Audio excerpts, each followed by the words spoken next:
കഴിഞ്ഞ ക്ലാസ്സിൽ നമ്മൾ ന്യൂട്ടന്റെ സെക്കൻഡ് ലോ, മൊമെന്റം, ഇമ്പൾസ് ഒക്കെ പറഞ്ഞു. അപ്പോൾ ആ സെക്കൻഡ് ലോ പറയുമ്പോൾ force is measured by rate of change of momentum. Magnitude of force is measured by rate of change of momentum and in the direction of force. Change in മൊമെന്റത്തിന്റെ ഡയറക്ഷനിലാണ് force act ചെയ്യാന്നും പറഞ്ഞു. നോക്കൂ, consider a body of mass M. Consider a body of mass m moving with a velocity u. u വെലോസിറ്റിയോടുകൂടി move ചെയ്യാണെന്ന് വിചാരിക്കാം. ഒരു body, ഒരു മാസ് എം മാസുള്ള ഒരു ബോഡി u വെലോസിറ്റിയോടുകൂടി മൂവ് ചെയ്യാണ്. അതുമേ ഒരു ഫോഴ്സ് ആക്ട് ചെയ്തു.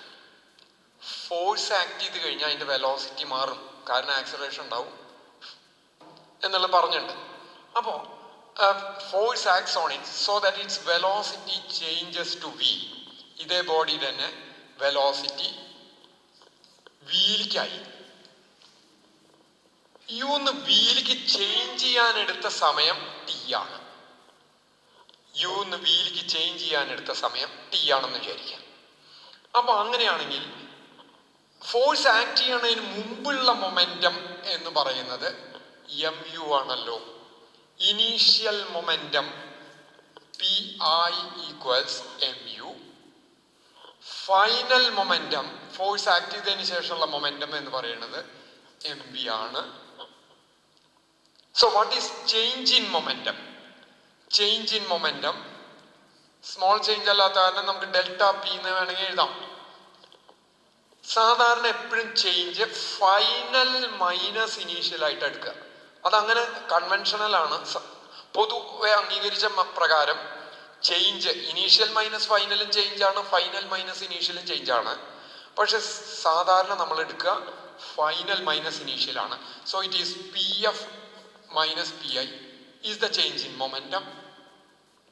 ചേഞ്ച് ഇൻ മൊമെന്റം അതിനെടുത്ത സമയം ടി ആണ്. അപ്പൊ ഈ ചേഞ്ച് ഇൻ മൊമെന്റത്തിനെ ടി കൊണ്ട് ഹരിച്ചു കഴിഞ്ഞാൽ എനിക്ക് ന്യൂട്ടന്റെ സെക്കൻഡ് ലോ പ്രകാരം ഫോഴ്സ് കിട്ടണം. ന്യൂട്ടന്റെ സെക്കൻഡ് ലോ പ്രകാരം ഫോഴ്സ് കിട്ടണം. അപ്പൊ എന്താ വരിക നോക്കാം. P F minus P I by T equals force. ഈ പി എഫ് എന്ന് പറഞ്ഞ M V minus M U എന്ന് പറയുന്നത് പി ഐ ആണ്, initial momentum, by T. Right? അപ്പൊ ഫോഴ്സിന്റെ ഫോർമുല ആയിട്ട് ഇത് ഇങ്ങനെ എഴുതാം, M V minus M U by T. ഇതിൽ എം കോമൺ ആയിട്ട് പുറത്തേക്ക് എടുത്തിട്ട് M into V minus U by T എന്ന് എഴുതാം. M into V minus U by T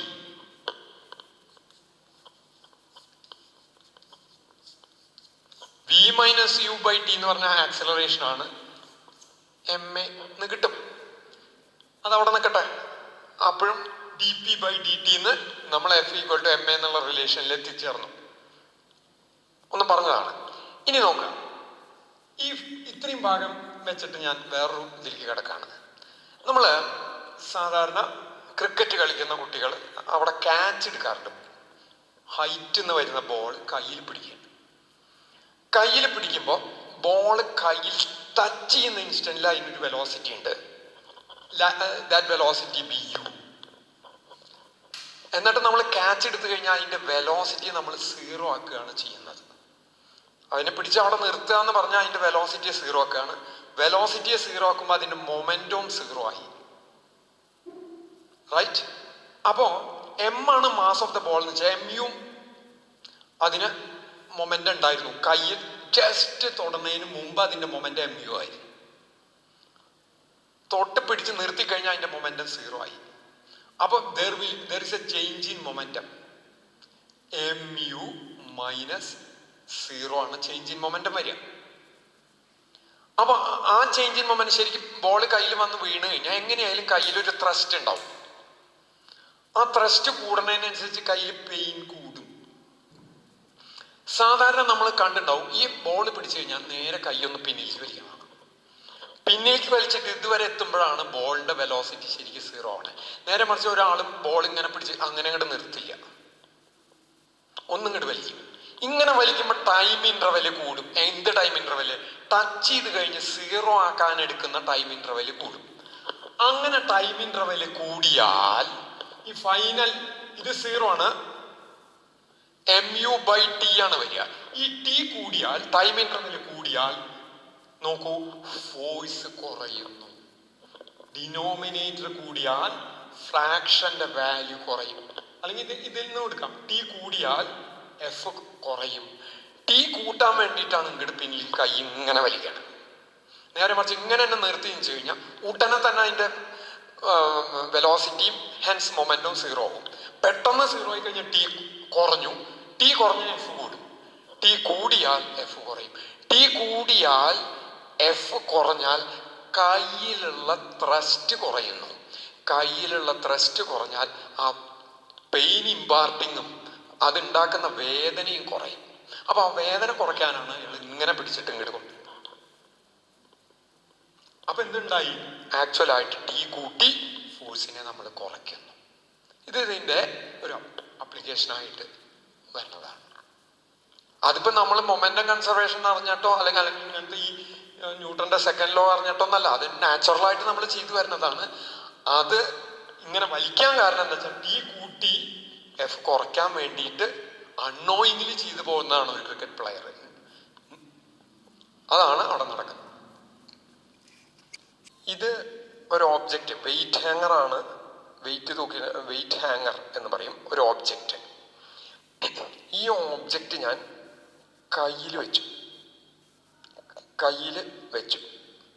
കൈ അതിനെ ഹോൾഡ് ചെയ്യണം.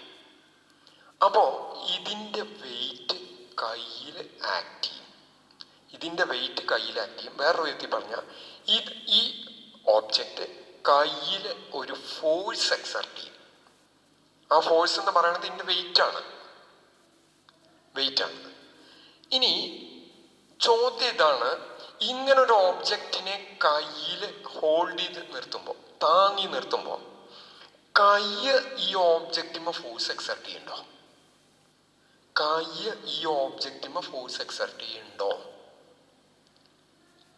ക്വസ്റ്റ്യൻ മനസ്സിലായല്ലോ? whenever we are holding an object in our hand, does the hand exert a force on the object? That is the question. നോക്കൂ, ഇതൊരു wait hanger, spring balance എന്ന് പറയും. Spring balance എന്ന് പറഞ്ഞാൽ ഇതിൻ്റെ ഉള്ളിലൊരു സ്പ്രിംഗ് ഉണ്ട്. ഈ ഹുക്ക് ഇങ്ങോട്ട് വലിച്ച ഇവിടെ നമുക്ക് ആ സ്പ്രിംഗ് കാണാം. നമുക്കറിയാം, ഒരു സ്പ്രിങ്ങിനെ വലിക്കുമ്പോൾ നമ്മൾ ഫോഴ്സ് അപ്ലൈ ചെയ്യാണ്, അത് നീളും. ആ അപ്ലൈ ചെയ്യണ ഫോഴ്സിനനുസരിച്ചിട്ടാണ് സ്പ്രിങ് നീളുന്നത്. അപ്പൊ എന്ത് ഫോഴ്സ് കൊടുത്തോ അതിന് ആനുപാതികമായിട്ട് പ്രൊപ്പോർഷണൽ ആയിട്ടാണ് നീട്ടം വരിക. അപ്പൊ ഈ ഹുക്ക് വലിച്ചാൽ അല്ലെങ്കിൽ വേറൊരു ഓബ്ജക്റ്റ് സസ്പെൻഡ് ചെയ്താൽ, തൂക്കിയിട്ടാൽ അത് എത്ര ഫോഴ്സ് ഇവിടെ ആക്ട് ചെയ്യുന്നു എന്നുള്ളത് ഈ പോയിന്റർ നമുക്ക് കാണിച്ചു തരും. അപ്പൊ ഇതിന്റെ ഈ ഭാഗത്ത് ആ ഫോഴ്സ് എത്രയാണെന്നുള്ളതും ഈ ഭാഗത്ത് അതിന് കറസ്പോണ്ടിങ് ആയിട്ടുള്ള മാസ്, പിണ്ഡം എത്രയാണ്. അപ്പൊ ഇപ്പൊ തൂക്കിയിട്ടതിന്റെ മാസാണ് അറിയേണ്ടതെന്ന് വെച്ചാൽ ഇപ്പുറത്തെ വാല്യൂ നോക്കിയാൽ മതി. അത് എത്ര ഫോഴ്സ് ആണെന്ന് വെച്ചാൽ അതറിയാൻ ഈ ഭാഗത്തെ റീഡിങ് എടുത്താൽ മതി. ഓക്കെ എന്ന് പറഞ്ഞാൽ ഈ വലിക്കുക എന്ന് പറഞ്ഞാൽ ശരിക്കും വെറുതെ സസ്പെൻഡ് ചെയ്തിട്ടാൽ അതിൻ്റെ വെയിറ്റ് ഈ സ്പ്രിങ്ങുമ്മ ആക്ട് ചെയ്തിട്ട് ഇതിനെ നീട്ടുന്നു, എക്സ്റ്റെൻഡ് ചെയ്യുന്നു. അപ്പൊ അതിൻ്റെ വെയിറ്റ് എത്രയാന്ന് ഡയറക്റ്റ് ആയിട്ട് നമുക്ക് റൈറ്റ് സൈഡ് ഈ ഭാഗത്തുനിന്ന് നമുക്ക് അതിന് ആക്ട് ചെയ്യുന്ന ഫോഴ്സ് എത്രയാണ് അല്ലെങ്കിൽ അതിൻ്റെ വെയിറ്റ് എത്രയാന്ന് ഡയറക്റ്റ് ആയിട്ട് നമുക്ക് കണ്ടുപിടിക്കാം. ഇതാണ് സ്പ്രിംഗ് ബാലൻസിന്റെ പ്രിൻസിപ്പിൾ. എന്ന് വെച്ചാൽ സ്പ്രിംഗുമ്മ ഫോഴ്സ് ആക്ട് ചെയ്ത് കഴിഞ്ഞാൽ that will produce an extension which is directly proportional to force. നോക്കൂ, ഈ വെയിറ്റ് ഹാങ്ങർ ഈ ഓബ്ജക്റ്റിനെ ഞാൻ ഈ സ്പ്രിംഗ് ബാലൻസിന്റെ സ്പ്രിംഗ് വെച്ചിട്ട്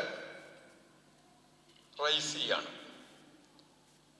അപ്പൊ ആ സ്പ്രിംഗുമ്മ എക്സർട്ട് ചെയ്യുന്ന ഫോഴ്സ് ഇവിടെ നമുക്ക് നോക്കിക്കഴിഞ്ഞാൽ അറിയാം.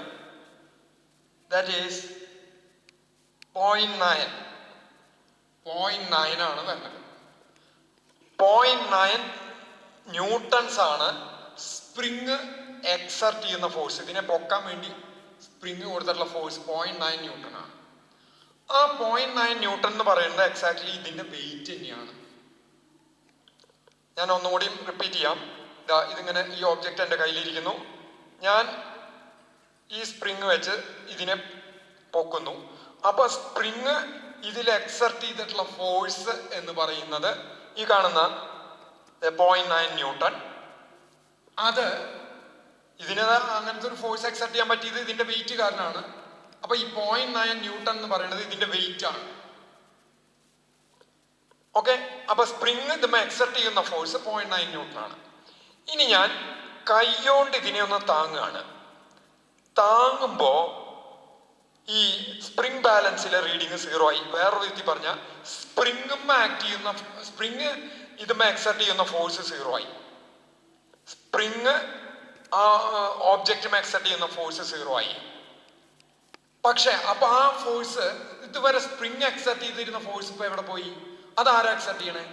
അത് എക്സർട്ട് ചെയ്യുന്നത് ഇപ്പൊ കൈയാണ്. ഏതുമേ? ഓബ്ജക്റ്റുമേ. കൈ ഇപ്പൊ ശരിക്ക് ഇതിനെ താങ്ങി നിൽക്കുകയാണ്. കൈയാണ് ഇപ്പൊ ആ ഫോഴ്സ് എക്സർട്ട് ചെയ്യണത്. തിരിച്ച് കൈ എടുത്തു കഴിഞ്ഞാൽ സ്പ്രിങ് ആ ഫോഴ്സ് എക്സർട്ട് ചെയ്യും. ഇനി കയ്യിൽ ഇതിനെ താങ്ങി കഴിഞ്ഞാൽ, ഹോൾഡ് ചെയ്ത് കഴിഞ്ഞാൽ കൈ ആ ഫോഴ്സ് എക്സർട്ട് ചെയ്യും. ഏതുമേ? ഓബ്ജക്റ്റുമേ. എന്തിനിപ്പോ ഇത് പറഞ്ഞു വെച്ചാൽ, നമ്മുടെ ധാരണ പ്രകാരം ഫോഴ്സ് എന്ന് പറഞ്ഞാൽ പുഷ് ഓർ പുള്ളാണ്. ഒന്ന് തള്ളുക അല്ലെങ്കിൽ വലിക്കുക ചെയ്യുമ്പോഴേ ഫോഴ്സ് എക്സർട്ട് ചെയ്യുള്ളൂ എന്നാണ് നമ്മുടെ ധാരണ. അങ്ങനെയല്ല. നമ്മളൊരു ഓബ്ജക്റ്റിനെ ഹോൾഡ് ചെയ്യുമ്പോൾ, നമ്മുടെ കയ്യിൽ ഹോൾഡ് ചെയ്യുമ്പോൾ, താങ്ങി നിർത്തുമ്പോൾ, നമ്മൾ തന്നെ ആവണമെന്നില്ല. ഇപ്പൊ മേശയായാലും ഇതായാലും എന്തെങ്കിലും ഒരു ഓബ്ജക്റ്റിനെ ഹോൾഡ് ചെയ്യുമ്പോൾ ആ ഹോൾഡ് ചെയ്യുന്ന ഓബ്ജക്റ്റിനെ, ഇപ്പൊ കയ്യിലാണ് ഓബ്ജക്റ്റിനെ ഹോൾഡ് ചെയ്യണമെന്ന് വെച്ചാൽ കൈ ആ ഓബ്ജക്റ്റിനെ ഒരു ഫോഴ്സ് എക്സർട്ട് ചെയ്യുന്നുണ്ട്. എത്രയാ ഫോഴ്സ് എക്സർട്ട് ചെയ്യണത്? അതിന്റെ വെയിറ്റിന് തുല്യമായിട്ടുള്ള ഫോഴ്സ് തന്നെയാണ് എക്സർട്ട് ചെയ്യുന്നത്. കാരണം എന്താ? ഇപ്പം അപ്പോഴാണിത് നോക്കൂ, ഒന്നുകൂടി കാണിക്കാം. ഇത് വെച്ച് വലിച്ചു, ഇവിടെ 0.9 ന്യൂട്ടൺ എന്ന് കണ്ടു. ജസ്റ്റ് ഇത് താങ്ങി കഴിഞ്ഞാൽ അത് 0 ആയി. അപ്പോ നേരത്തെ ഇത് വെച്ച് വലിക്കുമ്പോ സ്പ്രിങ്ങും ഉണ്ടായിരുന്ന ഫോഴ്സ് എന്ന് പറയുന്നത് ഇതിന്റെ വെയിറ്റ് ആണ്. അപ്പൊ 0 ആക്കാൻ കയ്യുമ വരുന്ന വെയിറ്റ് ഫോഴ്സും കയ്യിൽ വരുന്ന എക്സർട്ട് ചെയ്യുന്ന ഫോഴ്സും ഇതിന്റെ വെയിറ്റ് തന്നെയാണ്. 0.9 ആണ്. 0.9 9 തന്നെയാണ്. റൈറ്റ്? ഇതാണ് പറയാൻ ഉദ്ദേശിച്ചത്. അതായത് ഏറ്റവും ശ്രദ്ധിക്കേണ്ട കാര്യം തന്നെ വീണ്ടും പറയുന്നു. പുഷ് ഓർ പുള്ള് മാത്രമല്ല ഫോഴ്സ്. നമ്മളൊരു വസ്തുവിനെ താങ്ങി നിർത്തുമ്പോൾ, ഇപ്പൊ കയ്യില് നമ്മളൊരു വസ്തുവിനെ വെറുതെ താങ്ങി നിർത്തുമ്പോൾ കൈകൊണ്ട് നമ്മൾ ഇതിനെ മുകളിലേക്കോ താഴത്തേക്കോ തള്ളുകയോ വലിക്കുകയോ ഒന്നും ചെയ്യില്ല. പക്ഷെ നമ്മുടെ കൈ ഈ വസ്തുവില് ഇതിന്റെ വെയിറ്റിന് തുല്യമായിട്ടുള്ള ഫോഴ്സ് കൊടുത്തുകൊണ്ടേ ഇരിക്കുകയാണ്. ഇതിന് ഞാൻ കയ്യിൽ വെച്ച് നിൽക്കുമ്പോൾ ഇതെന്റെ കൈമ ഫോഴ്സ് എക്സർട്ട് ചെയ്യും. അത്രയും ഫോഴ്സ് കൈ ഇതിൽ എക്സർട്ട് ചെയ്യുന്നുണ്ട്. ഇനി ഈ ഓബ്ജക്റ്റ് ഞാൻ ഈ മേശപ്പുറത്ത് വെച്ചാൽ ഓബ്ജക്റ്റിന്റെ വെയിറ്റ് മേശപ്പുറത്ത് ആക്ട് ചെയ്യും. തിരിച്ച് ഇതേ കൈയിന് പകരം മേശയും അതേ ഫോഴ്സ് ഈ ഓബ്ജക്റ്റ് എക്സർട്ട് ചെയ്യുന്നുണ്ട്. അതിന്റെ അടിയിൽ മോളിലേക്കാണ് എക്സർട്ട് ചെയ്യുന്നത്. നേരത്തെ നമ്മൾ കൈകൊണ്ട് മോളിലേക്കാണ് അതായത്. അപ്പം താങ്ങി നിൽക്കുമ്പോൾ ഫോഴ്സ് കയ്യ് ഓബ്ജക്റ്റിന് കൊടുക്കുന്ന ഫോഴ്സ് മോളിലേക്കാണ്, ഓബ്ജക്റ്റ് കയ്യുമ്മ കൊടുക്കുന്ന ഫോഴ്സ് താഴത്തേക്കാണ്. Note that point. അപ്പോ ഇതിനെ ഒന്ന് നമ്മൾ ജനറലൈസ് ചെയ്താൽ, ഇപ്പം ഈ ഓബ്ജക്റ്റിന് പകരം ഞാൻ എ എന്ന് പേര് കൊടുത്തു, മേശയ്ക്ക് ഞാൻ ബി എന്ന് പേര് കൊടുത്തു വെച്ചാൽ, if A exert A force on B, A ബിയും ഒരു ഫോഴ്സ് എക്സർട്ട് ചെയ്താൽ, ഇപ്പൊ ഇവിടെ എക്സർട്ട് ചെയ്യുന്നത് ഇതിന്റെ വെയിറ്റ് ആണ്, എന്തെങ്കിലും ആയിക്കോട്ടെ, B will exert an equal force on A in the opposite direction. A ബിമെ എക്സർട്ട് ചെയ്യുന്നത് താഴത്തേക്കാണ്, ബി എമെ എക്സർട്ട് ചെയ്യുന്നത് മുകളിലേക്കാണ്. B will exert an equal force on A in the opposite direction. This is Newton's third law of motion. If a body A exert a force on B, body B, then B will exert an equal force on A in the opposite direction. Or A beam exert ചെയ്യുന്ന ഫോഴ്സിനെ നമ്മൾ action എന്ന് പേര് കൊടുക്കാൻ നിൽക്കുക.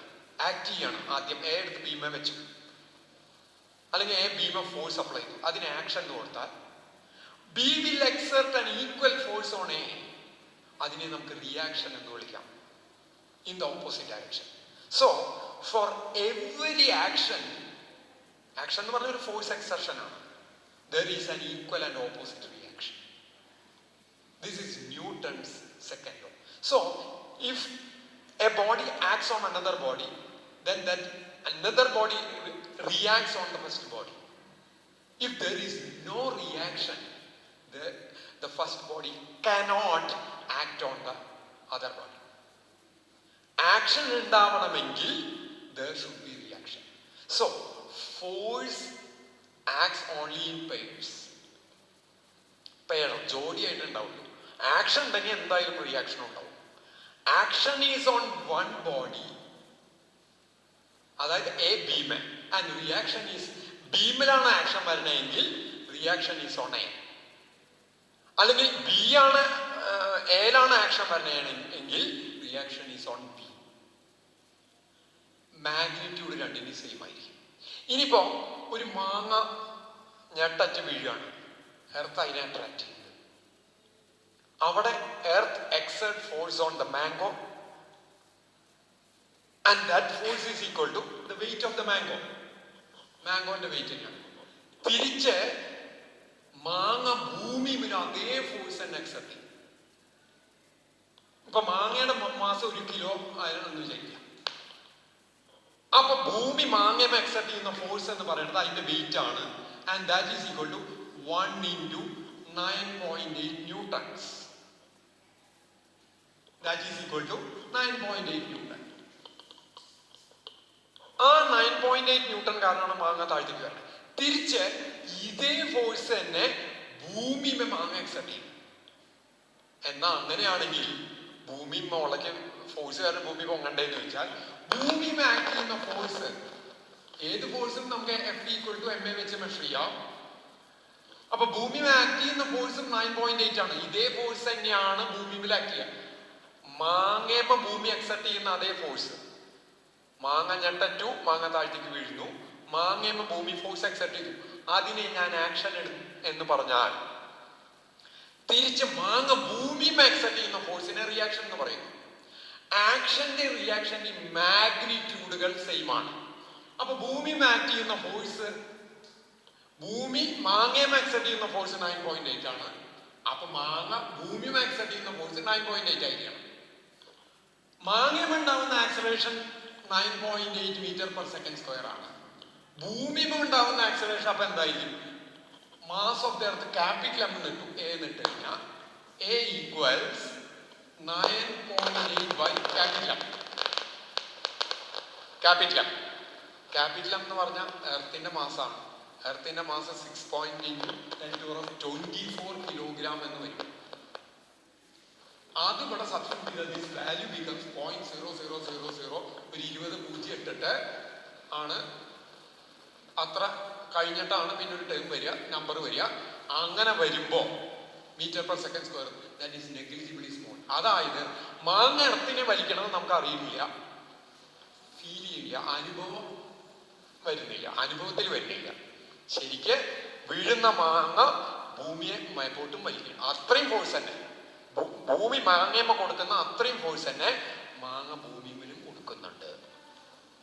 അപ്പോ ഈ force contact force ആണെങ്കിലും, ഇപ്പൊ ഇവിടെ കോണ്ടാക്ട് ഫോഴ്സ് ആണ്, ഭൂമിയെ മാങ്ങയെ വലിക്കുമ്പോൾ അത് നോൺ കോണ്ടാക്ട് ഫോഴ്സ് ആണ്. കോണ്ടാക്ട് ഫോഴ്സ് ആണെങ്കിലും നോൺ കോണ്ടാക്ട് ഫോഴ്സ് ആണെങ്കിലും ഒരു ഫോഴ്സ് ആക്ട് ചെയ്ത് കഴിഞ്ഞാൽ, ഒരു ബോഡി ആക്ട് ചെയ്താൽ ആ ഒരു ഫോഴ്സ് ആക്ഷൻ എന്ന് പറഞ്ഞാൽ there will be definitely a reaction. If there is no reaction, there will be no action. അപ്പൊ ന്യൂട്ടന്റെ തേർഡ് ലോ എന്ന് പറയുന്നത്, if a body A exert a force on B, then B will exert an equal force on A in the opposite direction. A എന്നുള്ള body B മേ exert ചെയ്യുന്ന force on A due to B, FAB. Force on B due to A, F B A. ഇത് magnitude പരമായിട്ട് same ആയിരിക്കും, directions opposite ആയിരിക്കും. അപ്പൊ vector ഇട്ടു, opposite എന്ന് കാണിക്കാൻ നമ്മൾ മൈനസ് സൈനോ അവിടെ ഇട്ടു. ഇനിയും ആലോചിക്കുക, these forces never cancel each other. കാരണം ഒരു ബോഡിയുമേ രണ്ട് equal and opposite force act ചെയ്താൽ അത് ക്യാൻസൽ ചെയ്തു പോകും. പക്ഷെ ഇതിവിടെ ഈക്വൽ ആൻഡ് ഓപ്പോസിറ്റ് ആണ്, ക്യാൻസൽ ചെയ്യുക. കാരണം ഇവിടെ action is on one body and reaction is on another body. ഈ രണ്ട് ഫോഴ്സുകളുടെ ആക്ഷനും റിയാക്ഷനും ഇത് ഒരേ ബോഡിമേലല്ല ആക്ട് ചെയ്യണേ, രണ്ട് വ്യത്യസ്ത ബോഡികളിലായത് കാരണം ഇത് തമ്മിൽ ക്യാൻസൽ ചെയ്ത് പോയില്ല. അപ്പോ ന്യൂട്ടന്റെ തേർഡ് ലോ എന്താണ് അതിന്റെ statement? If A body A exert A force on B, then B will exert an equal force on A in the opposite direction. The forces are equal in magnitude but opposite in direction. Action of force always exists in pairs. ജോഡികളായിട്ട് ഫോഴ്സുകൾ ഉണ്ടാവും.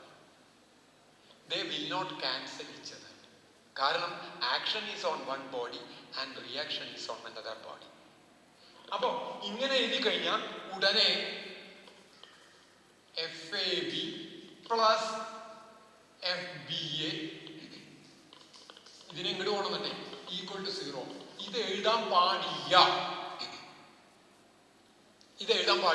ഇത് ശരിയാണ്. എന്നാൽ ഇങ്ങോട്ട് പോകണമെന്ന് ഇങ്ങനെ എഴുതിക്കൂടെ? ഇങ്ങനെ എഴുതുകൊണ്ട് മാത്തമാറ്റിക്കലായിട്ട് തെറ്റില്ല, ഫിസിക്കലായിട്ട് തെറ്റാം. കാരണം ഇത് രണ്ട് ഡിഫറെന്റ് ബോഡീസും ആക്ട് ചെയ്യുന്ന ഫോഴ്സുകളാണ്. അത് നമുക്ക് സമ്മപ്പ് ചെയ്യാൻ പറ്റില്ല. മാത്തമാറ്റിക്കലായിട്ട് ഇത് തെറ്റില്ല, ഫിസിക്കലായിട്ട് ഇത് തെറ്റാണ്. ഇത് ന്യൂട്ടന്റെ ലോ ആയിട്ട് പറയുമ്പോൾ എഫ് എ ബി എന്ന് പറഞ്ഞ force on A due to B, F B A force on B due to A.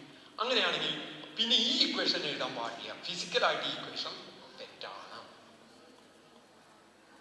അപ്പൊ ഇന്ന് നമ്മൾ ന്യൂട്ടന്റെ തേർഡ് ലോ പഠിച്ചു. ഈ ലോ ആണ് ഹൗ ദ ഫോഴ്സസ് ഇന്ററാക്ട്. ആക്ഷനും റിയാക്ഷനും ചേർന്നിട്ടാണ് ഇന്ററാക്ഷൻ എന്ന് പറയാം. ആക്ഷനും റിയാക്ഷനും ചേർത്താൽ ഇന്ററാക്ഷൻ. ഫോഴ്സുകളിൽ എപ്പോഴും ഇന്ററാക്ഷനേ ഉണ്ടാവുള്ളൂ, ആക്ഷൻ മാത്രമായിട്ട് ഒരിക്കലും ഉണ്ടാവില്ല. അപ്പൊ ഈ ഫോഴ്സ് കോണ്ടാക്ട് ഫോഴ്സിനും നോൺ കോണ്ടാക്ട് ഫോഴ്സിനും ഈ ന്യൂട്ടന്റെ തേർഡ് ലോ ഒരുപോലെ അപ്ലിക്കബിൾ ആണ്, റൈറ്റും ആണ്. അപ്പൊ ഇതിൽ നോട്ട് ചെയ്യേണ്ട പോയിന്റ്സ്, നമ്മളൊരു ബോഡി ഹോൾഡ് ചെയ്ത് നിൽക്കുമ്പോൾ, താങ്ങി നിൽക്കുമ്പോൾ actually we are applying force on that body. Push and pull മാത്രമല്ല ഫോഴ്സ്, താങ്ങി നിൽക്കുമ്പോഴും നമ്മൾ ഫോഴ്സ് കൊടുക്കുകയാണ്. അങ്ങനെ താങ്ങി നിൽക്കുമ്പോൾ കൊടുക്കുന്ന ഫോഴ്സ് എന്ന് പറയുന്നത് അതിന്റെ വെയിറ്റിന് ഈക്വൽ ആയിട്ടുള്ള ഫോഴ്സ് ആണ്. അപ്പൊ ഞാൻ ബോഡിയെ കയ്യിൽ വെക്കുമ്പോൾ ഇതിന്റെ വെയിറ്റ് എന്റെ കയ്യിൽ ആക്ട് ചെയ്യുന്നു.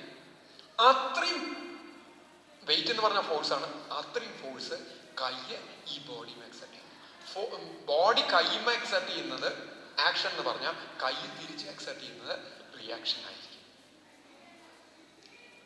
അപ്പൊ ന്യൂട്ടന്റെ തേർഡ് ലോ ആണ് ഇപ്പൊ ഞാൻ ഡിസ്കസ് ചെയ്തത്. ഇതാണ് 3 ലോസ് ഓഫ് മോഷൻ. ന്യൂട്ടന്റെ first law, second law, third law.